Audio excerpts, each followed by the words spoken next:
ஆண்டவர் எனக்கு என்ன வார்த்தை வச்சிருக்கிறான்னு நினைக்கிறீங்களா? வேத புஸ்தகத்துல சங்கீதம் 85 அதிகாரம் 12 வசனத்துல கர்த்தர் நன்மையானதை தருவார். உங்களுக்கு வாக்கு கொடுக்கிறார். ஏதோ ஒரு நன்மை எதிர்பார்த்திருக்கிறீங்களா? தீமை தாங்க நடக்குது நினைக்கிறீங்களா? இல்ல, ஆண்டவர் ஒரு நாள் தீமை செய்ய மாட்டார். அவர் நன்மை செய்கிறவர். உங்க வாழ்க்கையில நடக்கிறதெல்லாம் நன்மைக்கு ஏதுவாகத்தான், முடிவு நன்மையா இருக்கும். அவர் நன்மையானதைத்தான் உங்களுக்கு தருவார். அதனால சோர்ந்து போகாம, கர்த்தர் எனக்கு நன்மையானதை தருவார் வாக்கு கொடுத்துட்டாரு.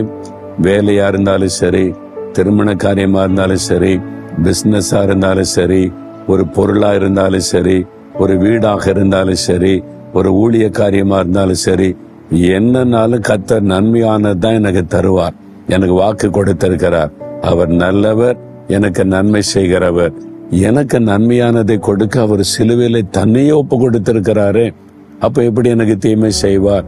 பிசாசை தான் தீமை செய்கிறவன். அவன் கொண்டு வர தீமையை கூட நன்மையாய் மாற்றி விடுவார். விசுவாசிக்கிறீங்களா? அப்ப சொல்லுங்க, ஆண்டவரே, நீங்க எப்பவுமே எனக்கு நன்மை தான் செய்வீங்க. இதற்குள்ளும் நன்மையை தான் வைத்திருக்கிறீங்க. நீங்க நன்மையானதை எனக்கு தருகிறதற்காய் ஸ்தோத்திரம், ஸ்தோத்திரம். இயேசுவின் நாமத்தில் ஜெபிக்கிறேன். ஆமேன், ஆமேன்.